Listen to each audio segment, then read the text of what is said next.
Morning, everyone. Welcome to this Transcend webinar on the state of our nation. Given the heartbreak we've seen across our screens over the last 2 weeks, Transcend felt it would be useful to have a bit of a dialogue on how to drive up social activism amongst our clients. We are on time, so I'm going to kick off and we'll just allow the rest of the delegates to trickle in as we go. So welcome to all the delegates who've joined from a somewhat chilly Johannesburg.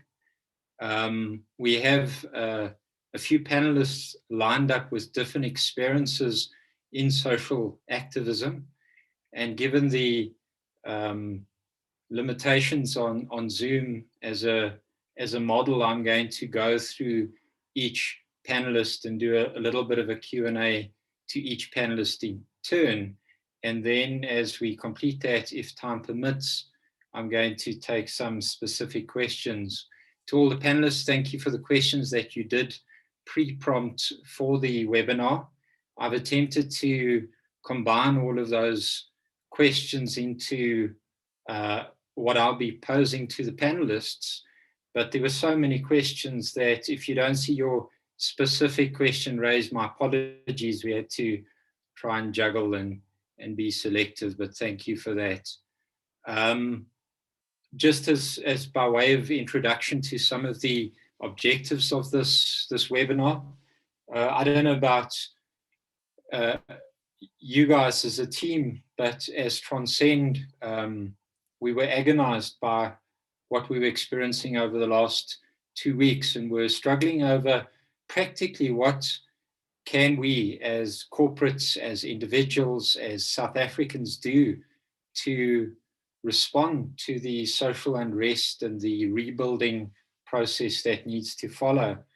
And sort of amongst other things, the opportunity to facilitate a debate like this and connect and build a bridge between our clients, the corporates, and various organizations that are active in the social landscape involved in rebuilding felt like at least a good place to start.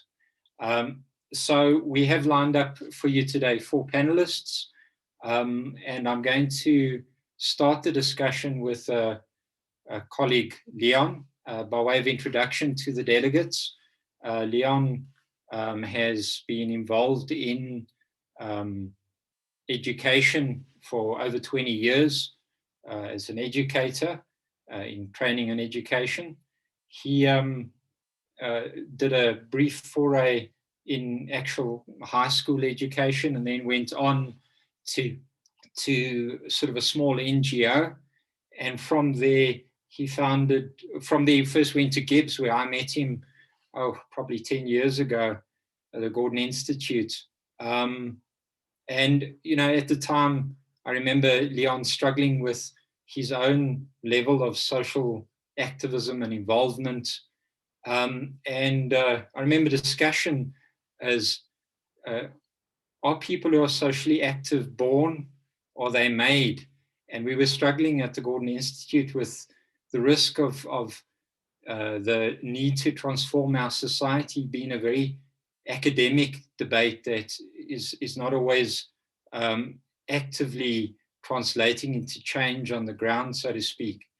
And so Leon, in response, founded an organization called Future Space Solutions. And Future Space has a very unique positioning in my own mind. What Leon does in this organization is he helps facilitate corporates to take their employees out of their silos and into areas that they maybe wouldn't go to on a sort of normal workday, and expose them to what social organizations are doing, entrepreneurs are doing, and what's happening in those communities. He does a stunning job in helping activate employee volunteerism and expose employees to that. So Leon, thank you so much for joining us as a panelist. Thank you for your contribution. Leon, I note here as I'm sitting that you describe yourself as a social entrepreneur. And it's quite interesting watching your life journey. You've gone from an educator to a non-profit, from a non-profit to a public benefit organization, and from there into entrepreneurship. So maybe just by way of introducing yourself to the delegates, if you could just give me a sense of why social entrepreneurship, and what role do you see that playing in your communities? Robin, thank you so much for that wonderful and warm introduction. I think you did say it's not only Joburg that's cold. I think the whole country is experiencing that, and hopefully we'll have a very warm discussion. To answer that question is that I've always been an activist in a sense, trying to ensure, whether as a teacher or in the NGO space, in the business space, to say there's much more we can do as a country, as South Africans, to change the circumstances of the majority of our people. I guess that's, everything I've done, I've never seen it as a job. I've seen it as a mission to help make a contribution, however small, to ensure that we live in a country where everybody, enjoys the benefit of being South African. Yeah. Thanks, Leon. And how's your business been affected as a social entrepreneur, both with COVID and over the unrest that we've had over the last 2 weeks? What has been your experience on the ground? Sure.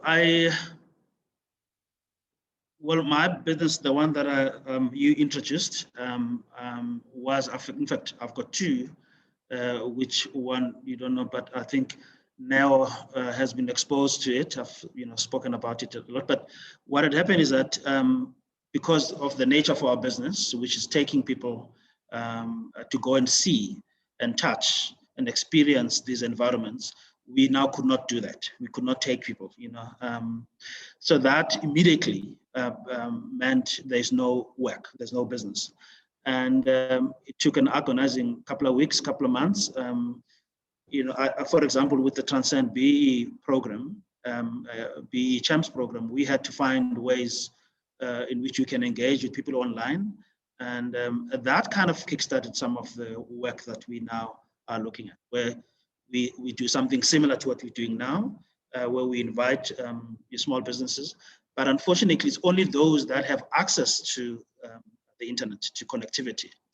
Most of the people that we would normally visit do not have access to those setups, one. But also, even if they have, you find that in places like Alex, I'm sure Sigler can speak to that a little bit, but in the townships, connectivity is very, very poor.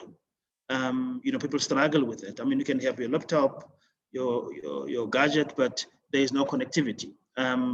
That's the one thing. But just on that connectivity issue is that you might find in one street, because I used to struggle why people have two cell phones. They're like, no, on the other side of the street, Vodacom is good. On the other side, you need MTN. It's one street. It's one township. Why do you have that? And I didn't believe it until I experienced it myself. So those are some of the things that people struggle. So we had to. It kind of limited how we do, but helped us connect with the wider kind of community. For example, well, the plus for that is that I can have somebody from Khayelitsha in Cape Town. I have somebody in Bloemfontein and have somebody in Joburg on the same panel. So it now gives us a bit of a reach in terms of what we can bring in.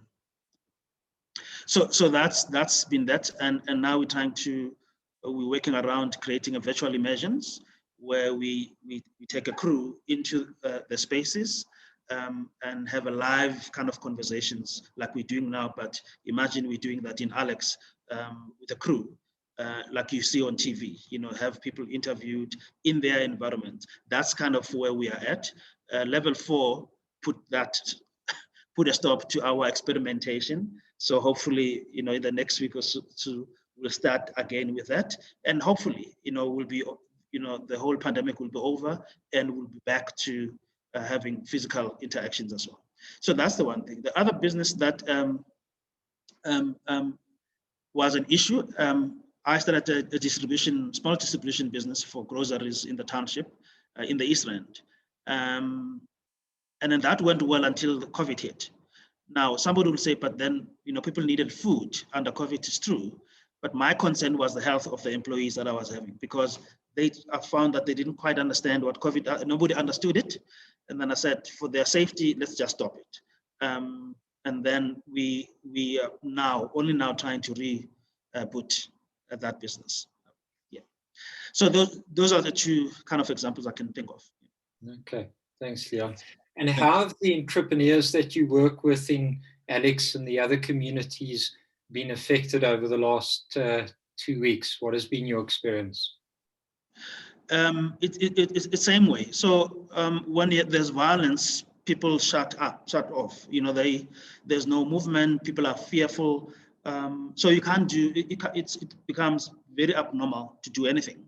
You find that people actually close their business because of fear of not knowing what's going to happen to them. So that's some of the things that happened. And then obviously, if you close the business for a day, 2 days, 3 days, that has an impact on your business. 2 weeks, over and above the fact that load shedding. What is it? All the lockdown levels have actually impacted the business. So last week was, I think, the biggest kind of impact that we've all had. And then Alex in particular, because you had a big part of the businesses that have been banned and looted. And Alex is very overpopulated. So it's very easy for something to move from one end to the other quickly. And as a small business, you either affected or impacted by that. So that's what has gone down. Leon, many of the delegates were asking questions around beyond the sort of immediate cleaning the streets and physical cleanup. The danger, I don't know if I think we can all relate to some degree. We lose a loved one and people gather around you and they care and they go to the funeral and you feel supported. And then post that, the danger is everyone just gets on with their lives and you've got to go through the hard process of adjusting and coming to terms with life without that person. And the danger with all of the last 2 weeks unrest is an exact parallel, where we see all of this stuff, our heart breaks, we get involved in a little bit of cleanup, but then we have some selective amnesia and or just unsure on how to practically engage beyond that into the medium and long term. And this is sort of a question that I'm going to pose to all of the rest of the panelists as we go. But from your organization perspective, how would you see corporates coming alongside and productively engaging in the medium and long term? Okay, I think Robin's spot on. Maybe to try and add to that characterization is that I think as a society, I've been reading articles, watching stuff on TV about how as a society, as South Africa, we always rise up when there's a challenge, and it's beautiful. Look at even the World Cup. It was a positive collective engagement about how do you find solutions. People, rugby going into into Soweto for the first time, and nothing happened. In fact, what happened is that there was an outpouring of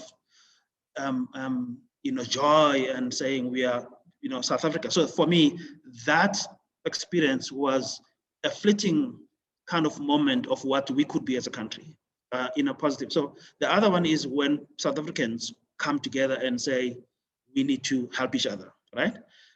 So there is that energy, but to your point, like you said, post the events, and then you can see now things are dying, the mopping up operations are dying down, and then it's going to be back to, the square one, so to speak, because I would want to suggest that as we use the same energy we use when we respond to events like this to then plan for long-term change, because these things come up. Even not too long ago, last year, there were so-called xenophobic attacks that happened, and then everybody was up in arms. What's going on? But if you look at the reasons why those attacks happens, rather the fundamental causes of that, and what happened in the last 2 weeks, more or less the same. I mean, we working here every year in, year out, stuff like, for example, service delivery protests that are happening in the corners of this country. Most corporates don't even see that because it's like a one-liner in the newspaper or 5 seconds on TV, but these things are happening every day. People are raising the same kind of issues. So my request and invitation would be, let's get together. Some of us know what's really going on the ground, but we have the knowledge, we have the ideas, but we don't have the resources. I mean, I'm not talking about me, but people in my space. I mean, Sitlers, and a lot of other people who are working in the space know what needs to happen. So what if we got together as corporates, and then we actually use the same energy we have when we're responding to this, to then say, how do we ensure that it doesn't happen again? That at high level is what I would suggest. Lovely, thanks, Leon. Maybe just a closing question to you relating to your immersion role. If you could see, my shoulders are wet from the tears of B champions that come and cry on my shoulder, because it's really difficult when you're trying to activate an organization and get employees to come along and engage and get involved when, those employees maybe don't share the same vision and or feel that they have a day job and that's enough. And it always interests me, I'm so appreciative of the work that our healthcare workers and our police force and, all of, these people that are really called to their roles do.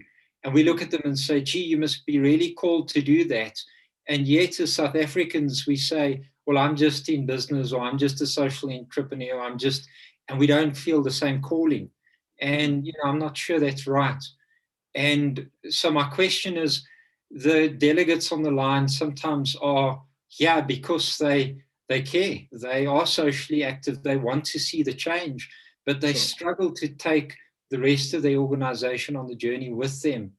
Any advice on how immersions can play a role, how those champions might activate their organizations to social change more broadly? Robin, thank you for that question. I mean, I'll answer part of, I think a question you didn't ask, but it's kind of implied in your question. And that is, not everybody can be a social activist and an end. We don't have to leave our jobs for us to make a change. We can make a change where we are at.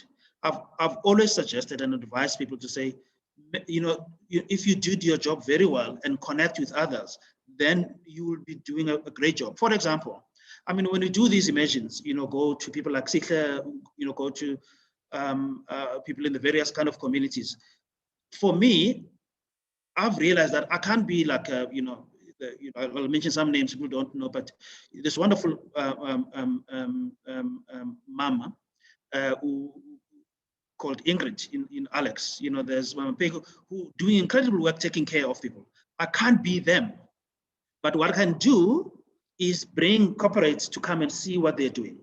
I can't do what Sikha is doing. But what I can do is in my space, because that's that's the work that I do, is connect Sikha to corporates that are interested in funding. Because sometimes you find, people like Sikha who are on the ground doing what they do, and then corporates saying, we're looking for somebody like Sikha, but they don't even know who he is, where he at. And for me to bridge that gap, I think I've done my job.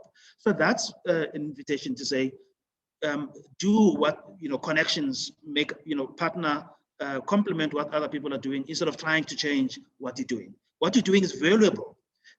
We can't all be doctors, be nurses, be in the front line, but we can support them doing what they are doing. In that way, I think as a country and a society, we can move forward. That's the one piece. The other one, on the immersions, I always look at, some people laugh at me and say Mandela Day, which was, a couple of days ago, where I've said, we all come together and go and paint and do this, and then we're happy, we take pictures and we go. And that's not sustainable. I'm sorry, in my view, so it's not sustainable. But what I would suggest is that on a day like that, why don't you organize an immersion and go and learn about something? Bring your colleagues into, I mean, we can images are customized. We can customize them to what kind of interest do you, as an organization, as a team, want to go through? And then we put that and have an engagement like this with people on the ground.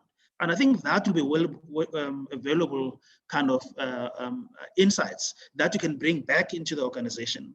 I'm not discounting the painting, but I'm just saying that time spent engaging with the community, engaging with an organization, that can help you then convert your friends, your colleagues, in terms of understanding this thing, so that after that day, there's a different conversation you're having in the organization, rather than you trying to convince people to do this, to do that. They're not seeing it, they're not getting it.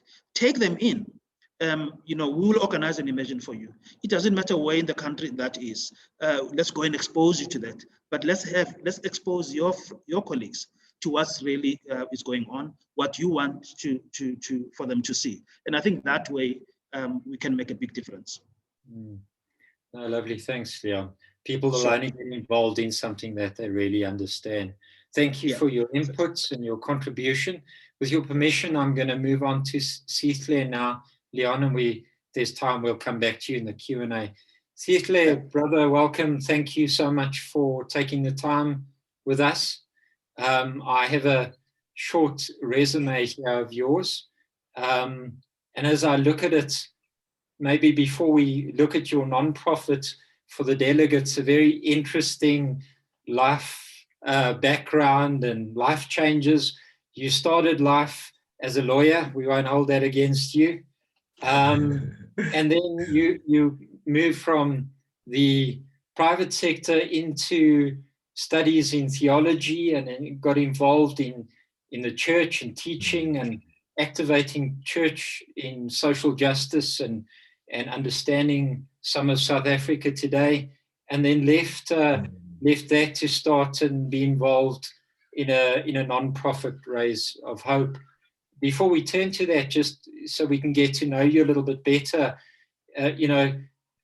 looking at the different social vehicles of change, just your reflections on that life journey, and particularly maybe to focus the question, what do you see as the role of faith-based institutions in social justice and change? Because you left from a church base to a non-profit base, and I'm just interested in your thoughts on that. Wow. Thanks, Robin, for that question. It's good to be part of this panel, so thank you for the invitation. It's been a journey for me, I think, of just having eyes being more and more open to different realities. I often talk about how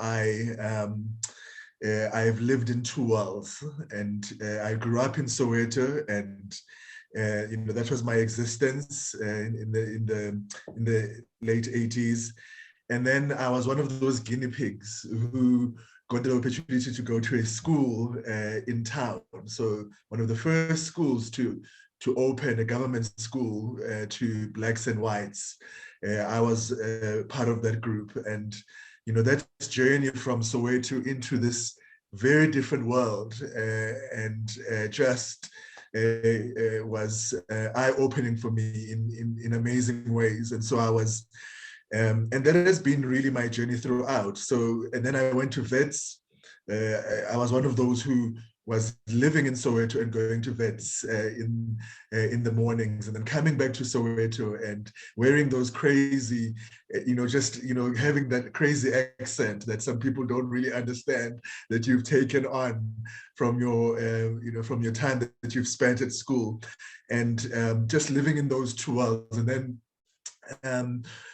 even, going to somebody, when I was just about to finish my law degree, when I graduated, he said to me, Sihle, I think that you will be wasted in law. I think you really need to consider the law of God and not just the law of man. And so, and off I was to Bible college, and even there, I was in the intersection of these two worlds. The township in Khayelitsha, very poor, and the suburb where we were, where the Bible college was, and trying to reconcile these two worlds. And I think for me, I just see, all of these areas, have to do with, the fact that we have been created in the image of God, that we have been left here in this world to make a difference and to live lives that build and build others. And so whether you're doing it through the legal system, you're fighting for justice, which is helping those who have been harmed, or you're doing it from the perspective of church planting and church, that is more the root of where things come from. You're addressing the root, which is, our fallenness and our waywardness, or, in the social sphere, that is really the consequences. What are some of the consequences of our fallenness, or the things that we do wrong as human beings? And so you see that more clearly, I think, in the social sphere, and you also even see it very well, if you're a lawyer and are dealing with, different cases. So it's just a different angle of the same thing, I think. I understand. Thanks, Hihle. Definitely a calling. Yeah. So I'd like to leave a little bit of space for you to really share about what you've seen on the ground over the last 2 weeks.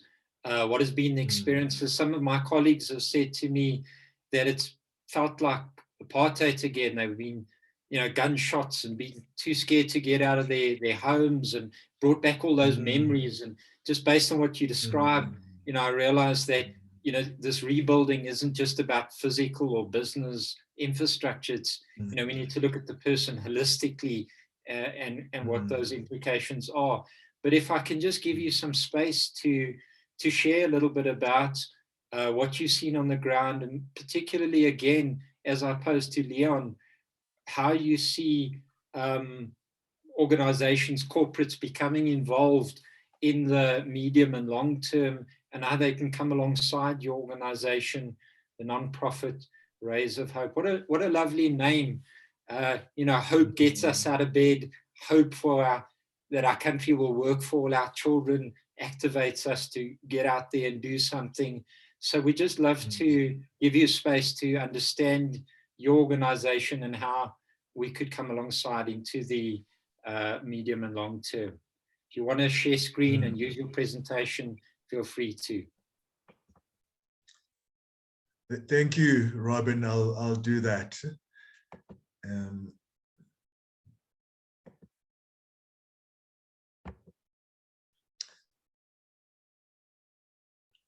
Robin, I'm very grateful for the question that you've asked first.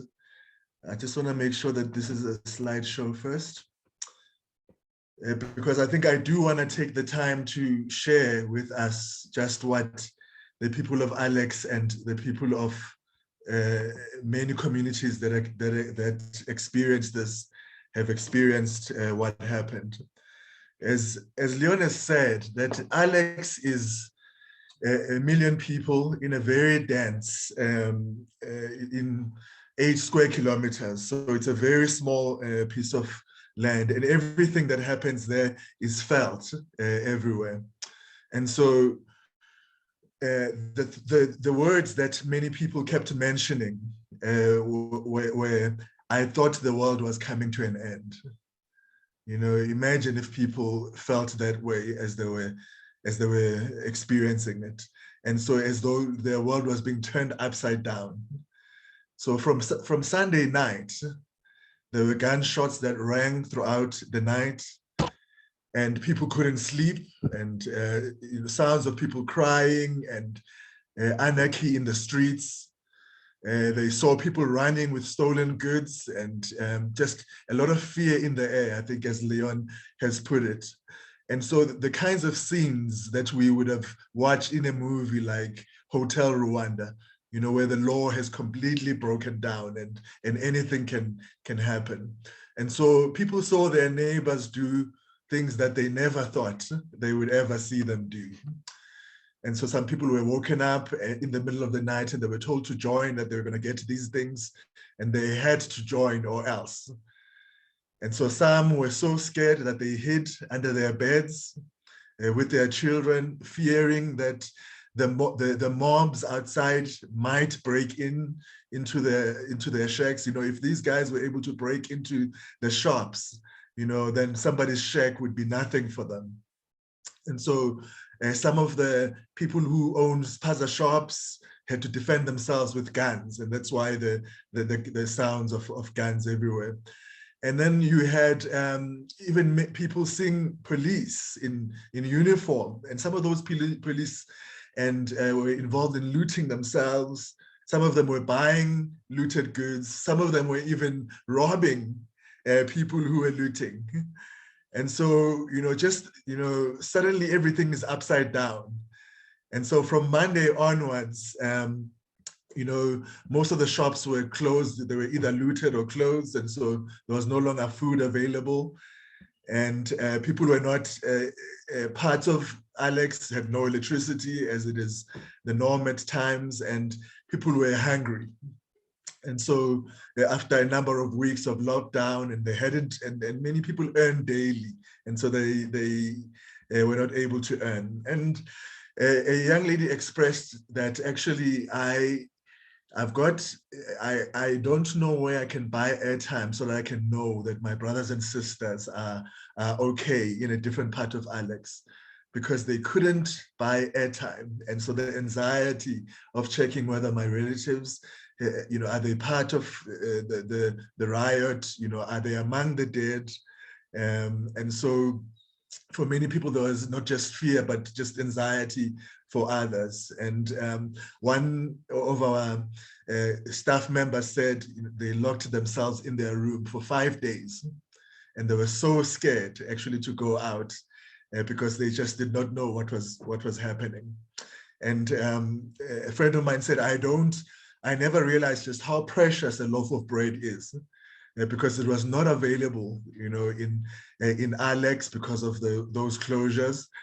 And so, and there were no taxis. And so if you could only go out of Alex to get it. And then if you needed a car, but then you were too scared to get in the car, if you had one, because of the dangers and the fact that the roads were barricaded. And so I think that, you know, we see scenes on TV of people looting, but we don't realize that the majority of people feared for their lives, and they were cooped up in their homes, and many of them hungry. And so, you know, we are fortunate now that there's been some calm, you know, there's been, you know, some cleaning up that has happened, you know, but, you know, and there's real damage that has been caused to Pan Africa Mall, lots of small businesses that are on the side of the road or inside Alex. However, I believe that the real damage really is to the psyche of the people because of what they experienced and what they saw. And so somebody just covered that. They said that I don't even know how to look at my neighbors anymore.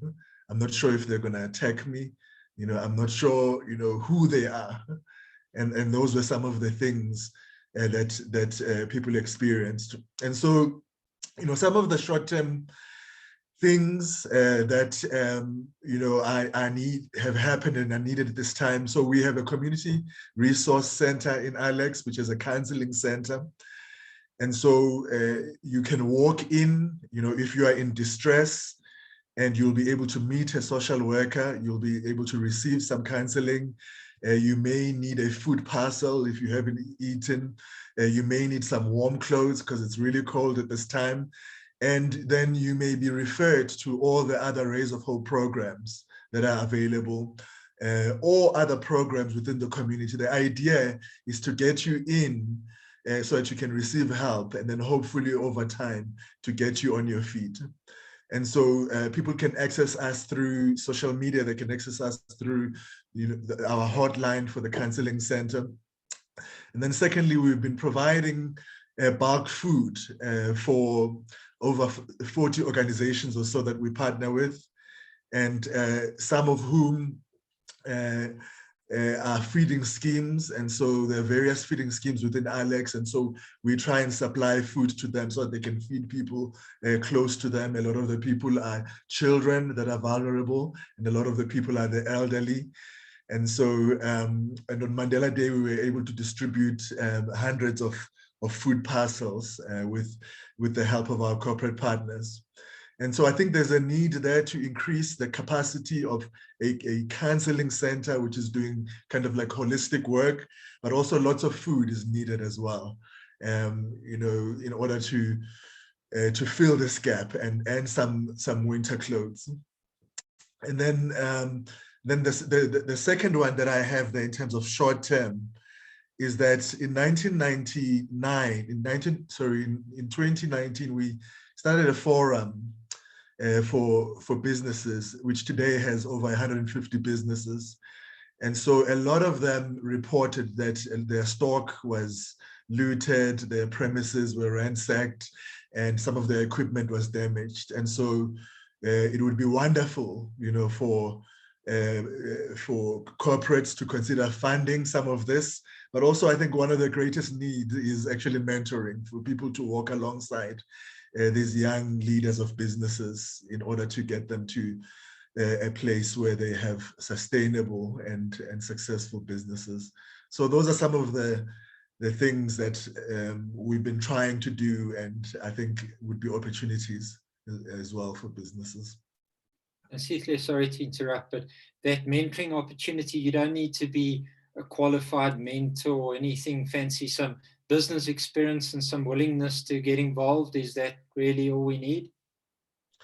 That's right. It's, you're dealing with young people, for many of whom it's their first, they're first generation entrepreneurs in their families, and they don't know many other entrepreneurs around them. And so they just need the basics, the things that some of us kind of learned at home, or or even in our work environment, about budgeting, about, allocating expenses and things like that. And so I think we just need people who are willing to give some of that time, and you can give that time, and it can really be part of, your calling, or even it can be for, for BEE. Great, thank you.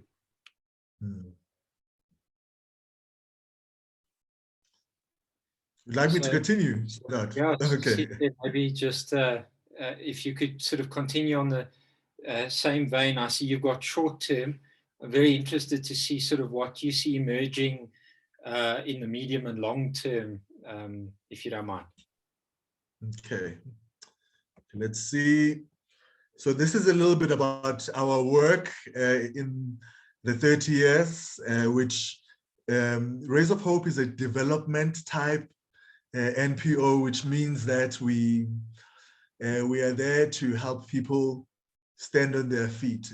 Other NGOs are more relief type, which means they go into a situation short term, in order just to relieve the suffering. But we are more, and those are some of the things that we are involved in those three pillars. And we are moving the most vulnerable from vulnerability to independence. And then we partner with NGOs and we partner with businesses in order to do that with greater impact in the community. So I'll just go to the longer term opportunities. I said short and medium. So help us rebuild those businesses. And some of those businesses are registered, which means a person could qualify for enterprise development spend. Make use of the small businesses in Alex as a supplier. We would be able to connect you with the different businesses. You could also help us fund our work readiness programs. There's a big gap for many young people in Alex. The gap is really from, you've finished matric, and you may even have finished the degree, but understanding the world of work is such a big gap for them. And so we have a work readiness course that we run through a business called Alex Works, which trains young people and prepares them for the world of work. You could also fund an ignition student, and we know that there's NSFAS these days, but then it doesn't cover everything. But also, you can make sure that you also play a part in mentoring a young person from Alex through their tertiary education into the world of work. So we really believe in working with people for a period of time, which enables them to thrive. And so you could really help us by introducing a work like Rays of Hope to your network. We are not government funded, but we are funded by individuals, we are funded by corporates. And so there are amazing opportunities for corporates and for individuals to get involved, both in terms of volunteering, but also in terms of donating funds. And so those are real opportunities then. And then long term, we've got a trust that helps us, makes our work a little bit more sustainable. And so you could consider the Masibambe Son Empowerment Trust as your ownership partner, which would be a big help in terms of your BEE scorecard. And then also, you could also be helping us employ some of these graduates that come from our tertiary education program. And then you could also sponsor some of the courses that we run that enable people to start their own businesses. And so we partner with Alex Biz, which is this business organization that we started in 2019. And so we could help more and more young people get into entrepreneurship in a community like Alex.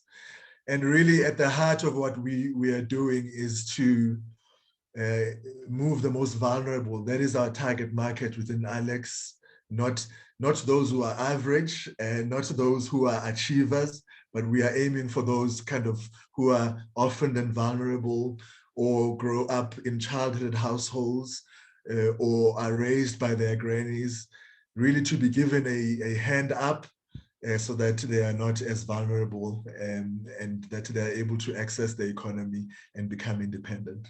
So those are some of the opportunities that are available.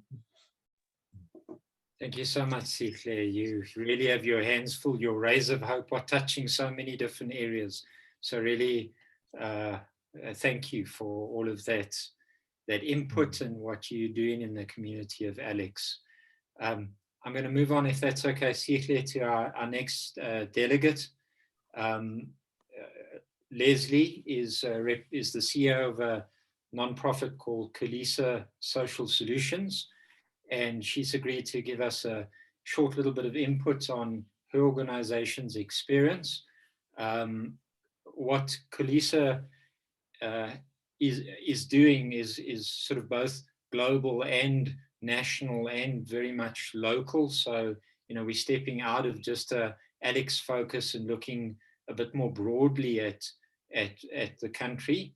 And she'll share a little bit more on what Kalisa does and the unique focus. But one thing that stands out, Les, as I've been told to call you, as you prefer, is your approach as an organization very much focuses on an integrated approach. You describe it in your on your website as building communities of opportunity. And as I listened to you this morning, I got this real sense of not coming in and imposing solutions on the communities, but really starting with the community, understanding where they're at, what their development needs are, and then in an integrated way, trying to build the community up. And so I'm very interested as a kickoff to just, if you wouldn't mind, introducing Kalisa through the lens of a question of how you approach communities in this integrated way to develop as a connected whole rather than just silos type of feeling. So Les, welcome. And if you wouldn't mind kicking off with that. Thank you so much, and hi to everybody. Kalisa is 24 years old this year, and I'd just like to share, we started off working with offenders, and we actually pioneered the first rehabilitation program in our country. And everything about what we do is listen to people's stories. It's dialogue, mediation, conflict, whatever, because if both parties can sit down and exchange their points of view, we can have healing. And that's a very, very important part of our work. And when I started working with these young offenders, and I listened to their stories of how they got involved in crime, I developed a philosophy which has permeated the way the police has worked, is don't ask anybody what they did, but what happened to them. Because unless we look at the causal factors or the triggers behind people's behavior, we'll never be able to move beyond dealing with the symptoms. So that essentially is Kalisa's work. So when we get a brief from a donor who, for example, would like to deal with teenage pregnancy or offender rehabilitation, we'll always go and talk to the community and say to the community, what would it look like if girls did not fall pregnant? And when you start getting the take of maybe 250 community members from many different areas, you start realizing the contributing factors towards teenage pregnancy are so complex, and we're dealing with such wicked social problems that in order for us to address teenage pregnancy plus HIV, AIDS, plus all the other symptoms that fall within that, the solutions that the communities come up with are so multiple.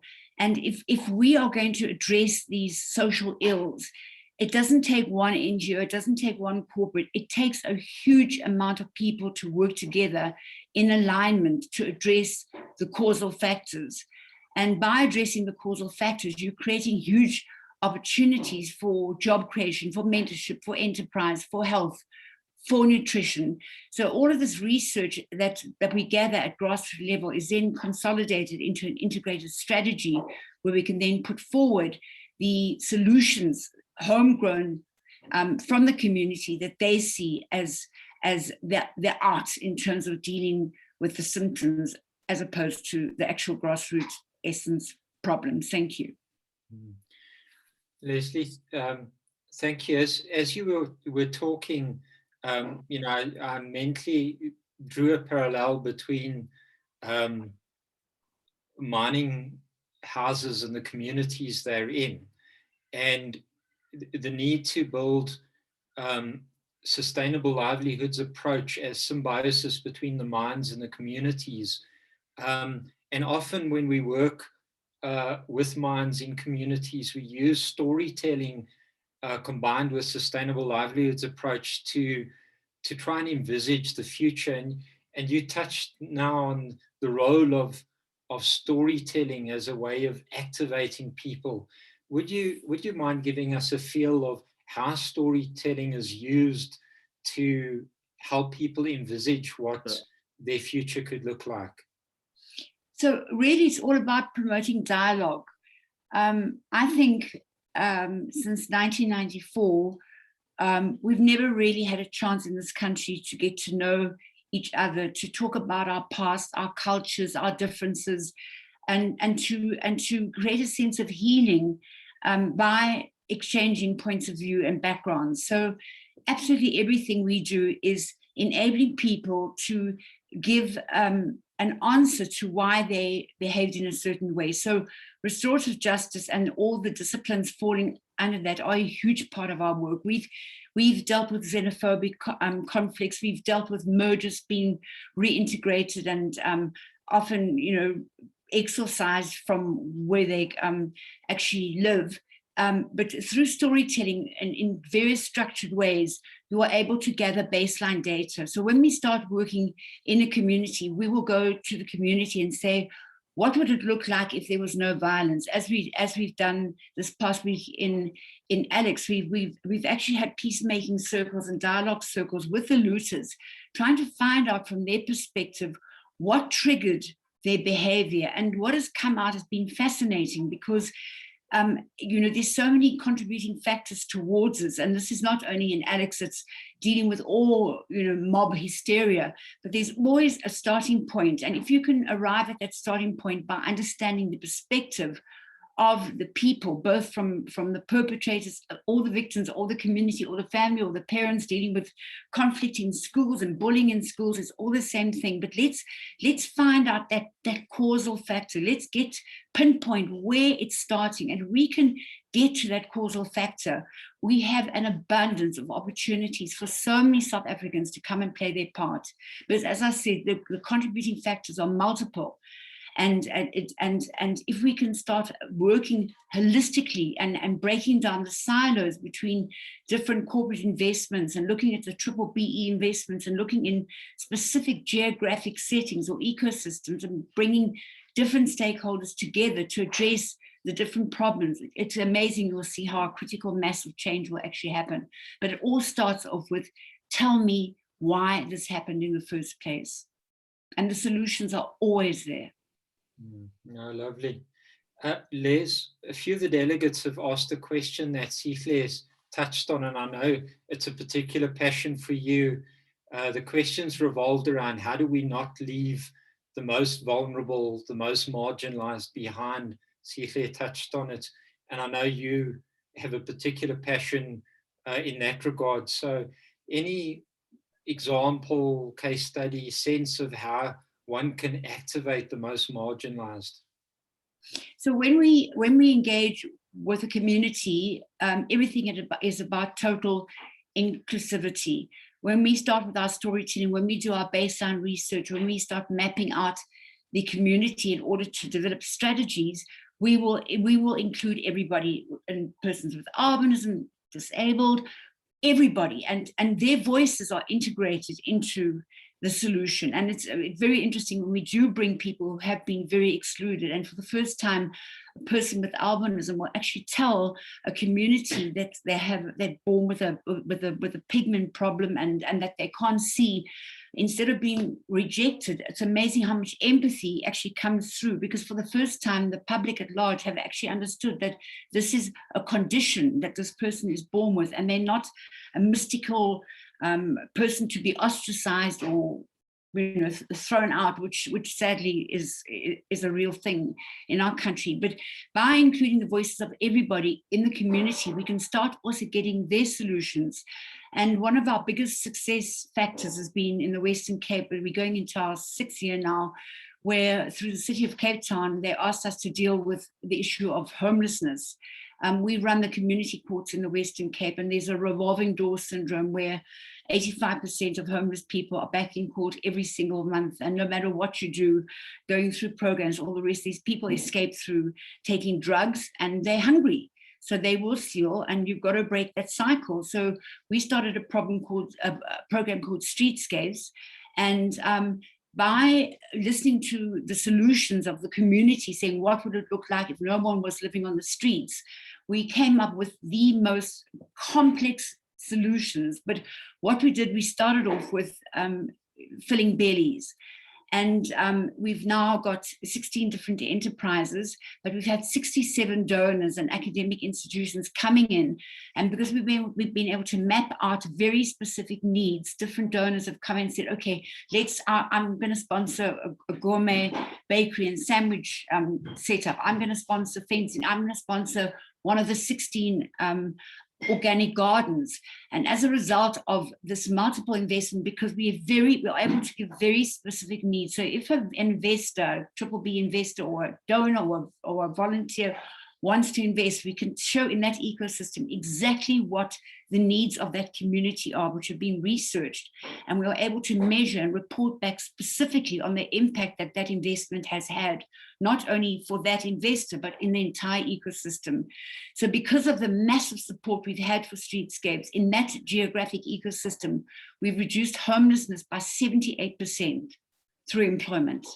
And we now have a farm and are exporting vegetables, and we cannot cope with the demand for our produce and for the support that people want to come in. And here, homeless people have now got jobs, have got self-esteem. And just in closing is, normally we'd focus on drugs because of, in school children leads to a drug program, but drugs again are a symptom of very, very children trying to escape or people trying to escape from life.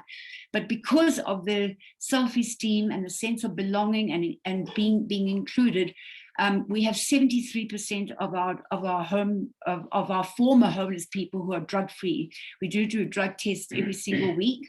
And we have doctors who come in and help with injections, helping people wean off heroin. But we are so proud that we have taken people who are regarded as the rubbish bin of society and given them self-esteem. And it's now a flagship international program. Wow, stunning, Leslie. Well done. That's brilliant.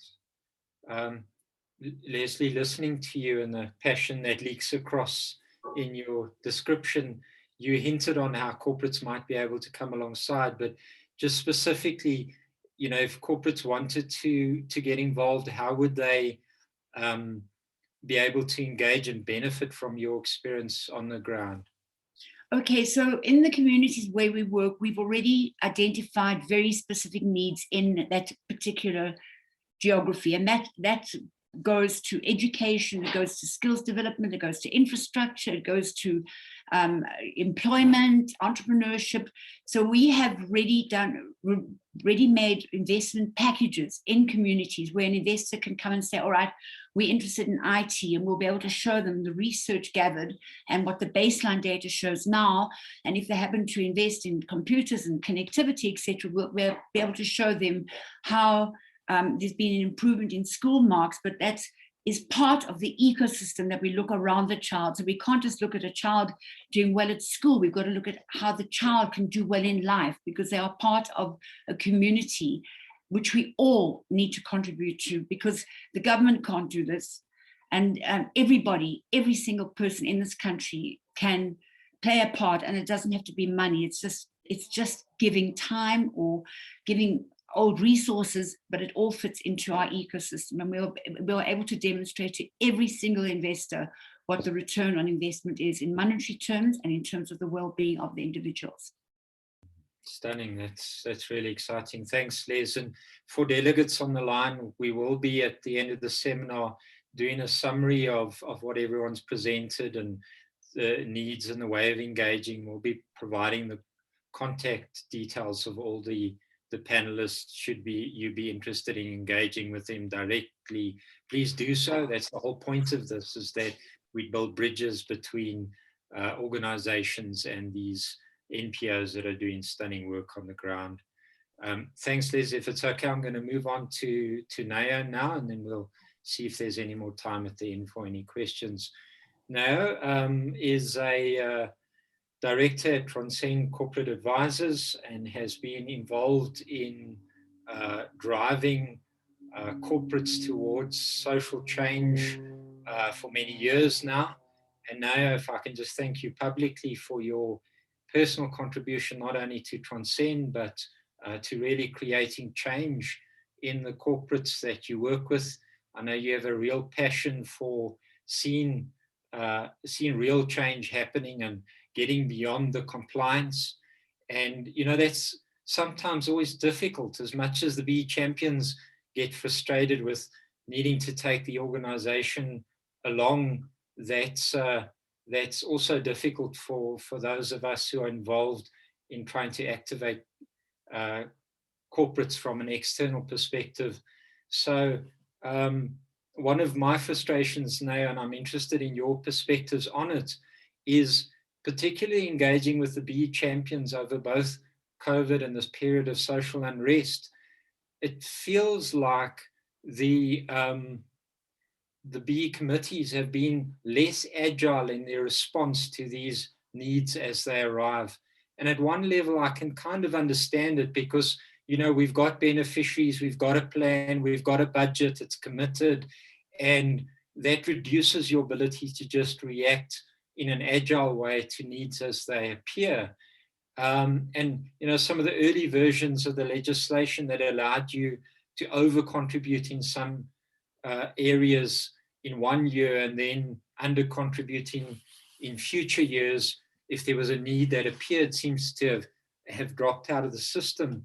So any advice that you can offer to our delegates that are involved in BE committees on how they might improve the agility of their committees to respond to the types of needs that we've just heard this morning?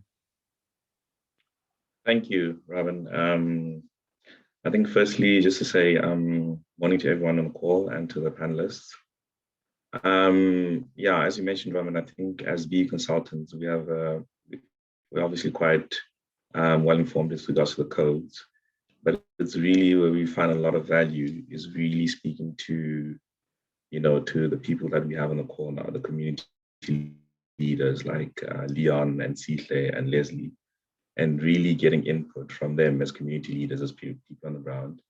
And through that process, we also get to learn quite a lot. I mean, as I said, we understand the codes, but speaking to people who are impacted by the codes really helps quite a lot. So I'm quite privileged to be part of this panel with people on the ground as community leaders who are, with entrepreneurs and, community organizations who are helping to make a change in our society as well. So to get back to your question, Robin, I think what COVID has really taught us is that as organizations, as the BE champions and the role of the BE committee, I think that needs to be relooked at. The role needs to change to be a bit more adaptive to a particular society. I mean, I was watching a documentary the other day that looked at the origins of COVID, and one of the speakers referred to how COVID has really, yes, it's been a global crisis, but it's really also highlighted how as nations or as countries, how we can either take a very, proactive approach or a very reactive approach.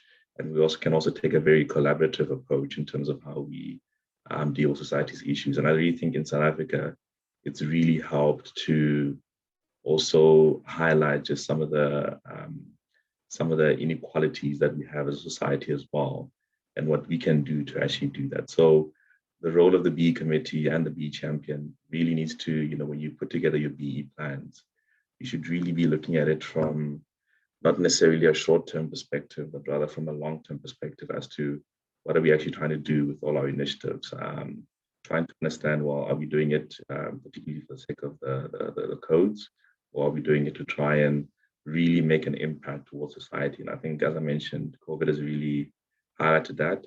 And the events of last week has really highlighted that, sometimes we can go into a bit of a crisis mode.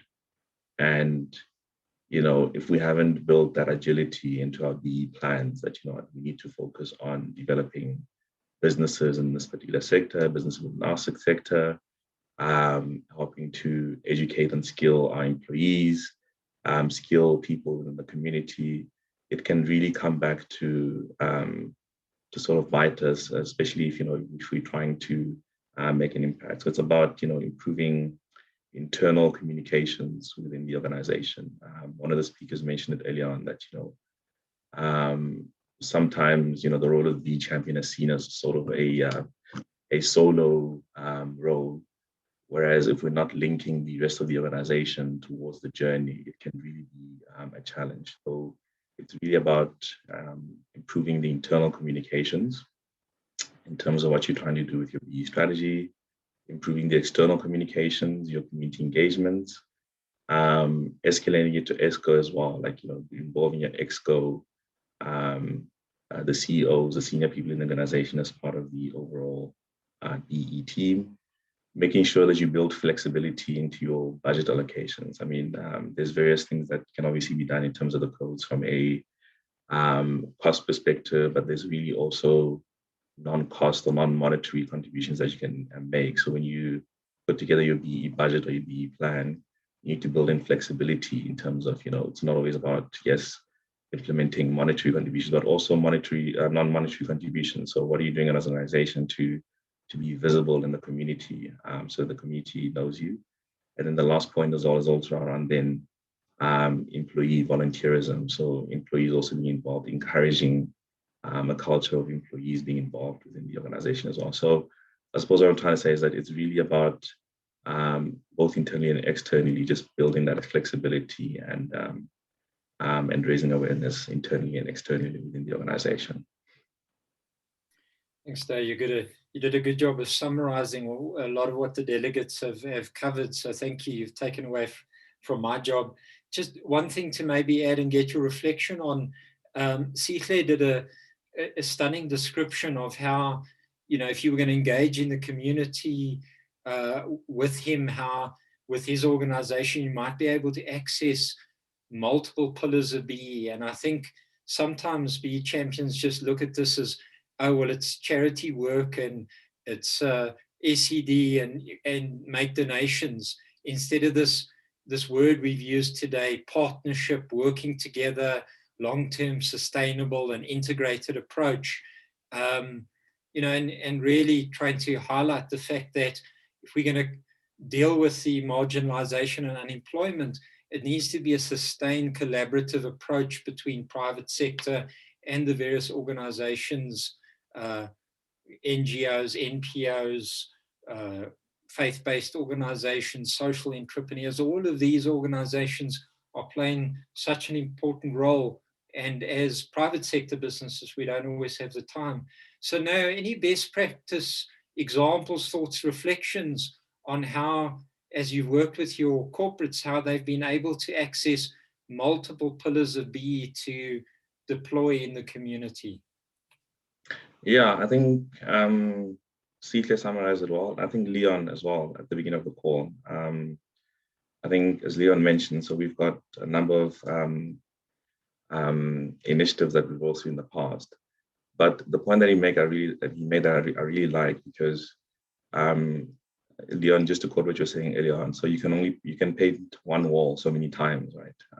You can come in and paint it today, and you can come in and paint it tomorrow, and you know, before you know it, we've painted it so many times. But it's really through engaging with people on the ground that you can actually understand what some of the challenges are, and through programs like your immersion program that you mentioned earlier on. So it's through that people tend to then realize, well, you know, what are we trying to do with the legislation, right? So normally when we say to people and, you know, we explain, well, these are some of the challenges, someone would tend to think, you know, well, this is CSI, if I can put it that way, or socioeconomic development in terms of the BE codes. But there's really many other areas that can be touched on the scorecard, to reflect on what you mentioned, Raman. So the scorecard, I mean, reflects on, I think, 5 or 6 different pillars, each addressing a different challenge in society. So it's not always about the socioeconomic development pillar of the scorecard, which happens to be, I think, the smallest pillar on the scorecard in terms of the weightings. But Sihle mentioned a couple of interesting things, like, you know, through the events of last week, through the events of the pandemic, actually, a lot of businesses are going to struggle. Some, unfortunately, may have to close down.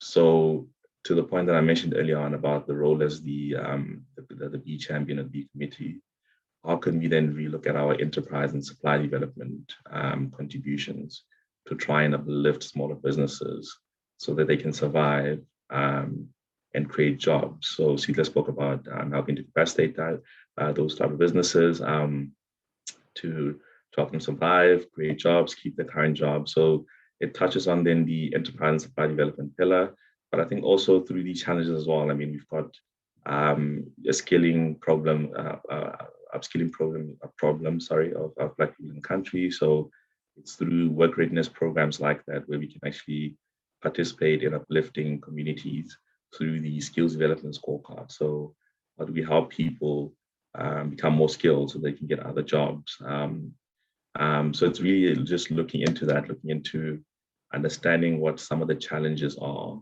of the community, and how we can actually fit it into more than one area of the scorecard.